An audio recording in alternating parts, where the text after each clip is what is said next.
ఎక్కువ దిగుబడి ఇచ్చే పంట సన్న రకంలో మంచి విత్తనం చెప్పుకోవచ్చు. సాయిబాబా సీడ్స్ వారి భవ్య 100 అనేది కొత్త రకంగా మార్కెట్లోకి అందుబాటులోకి వచ్చింది. మార్కెట్లోకి అందుబాటులోకి రాగానే రైతుకి ట్రయల్ రూపంలో ఇచ్చడం జరిగింది. మొదటిసారి సాగు చేశారు. ఎంత దిగుబడి వస్తుంది, ఎన్ని రోజుల పంట రైతును అడుగుదాం. అన్న నమస్తే అన్న. అన్న ఇది సాయిబాబా సీడ్స్ వారి భవ్య 100 మొదటిసారి వేసిరా? ఇది ఇప్పుడు మొదటిసారి. ఎట్లా మీకు శాంపుల్ రూపంలో ఇచ్చారా అన్న? శాంపుల్ రూపంలో. ఎన్ని ఎకరాలు వేసారు? ఇది 5 ఎకరాలు. 5 ఎకరాలు వేసారు.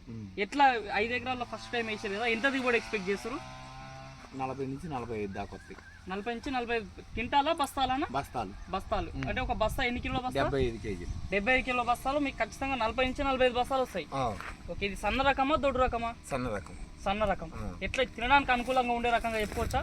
తినడానికి బాగుంటుంది. ఎట్లా ఒక గొలుసు చేతిలో గొలుసులు పట్టుకోరు కదా, ఎట్లా ఒక గొలుసుకి ఎన్ని గింజలు వస్తున్నాయి? ఇవి ఇట్లా చూస్తే 280 నుంచి 300 దాకా ఉండే ఒక్కొక్క గొలుసుకి. 280 నుంచి 300 గింజలు వస్తున్నాయి అన్నట్టు. కింది నుంచి పై వరకు పాలు పోసుకుంటున్నాయి గింజలు. తాలు గింజలు లేవు కదా. ఇప్పుడు మీరు 5 ఎకరాలు వేసారు కదా, తెల్ల కంకులు ఉన్నాయా ఎక్కడన్నా? లేవు. తెల్ల కంకులు కూడా లేవు. మీది ఏం రకం భూమి? ఇది సౌడు భూమి. సౌడు భూమిలో వేసారు. మీరు వరి సాగు చేసిన అనుభవం ఎన్ని సంవత్సరాలకి వెళ్ళింది? మాకు ఒక 10 సంవత్సరాల నుంచి. 10 సంవత్సరాల నుంచి. ఎకరాకి ఎన్ని క్వింటాలు దిగుబడి ఇస్తారు యావరేజ్గా మీరు ఇక్కడ? మామూలుగా ఇంతకుముందు 25 నుంచి 30 దాకానే అవుతాయి సౌడి చేలు. 25 నుంచి 30 బస్తాలు అయితే మీకు? 30 బస్తాలు అవుతాయి. ఓకే, మరి ఇప్పుడు ఇది ఎట్లా అనిపిస్తుంది ఈ విత్తనం చూస్తుంటే? ఇది కత్తే పర్వాలేదు.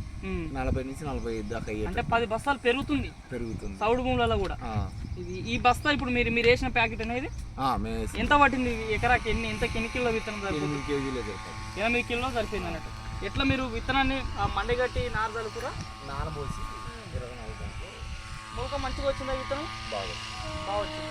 ఇప్పుడు శాంపుల్ 5 ఎకరాలు వేసారు కదా, మీరు నార్మల్గా వరి ఎన్ని ఎకరాలు వేసారు ఇక్కడ? మేము మొత్తం 15 ఎకరాలు వేసి. 15 ఎకరాలు.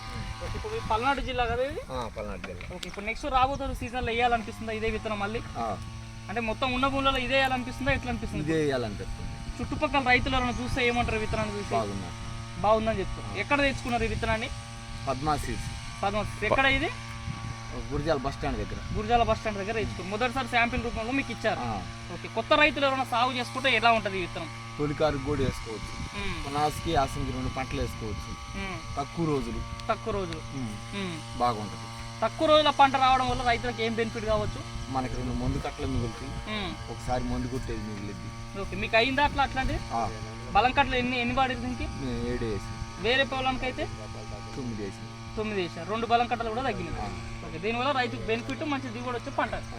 ఓకే, తెగుళ్ళు కాసి తెగులు కూడా రాదు అన్నట్టు. తెగులు చీడపిల్ల కాణంతో పురుగు తట్టుకుందా? అసలు అగ్గి తెగులు, సుడిదోమ వంటిది ఏది లేదండి పంటలో.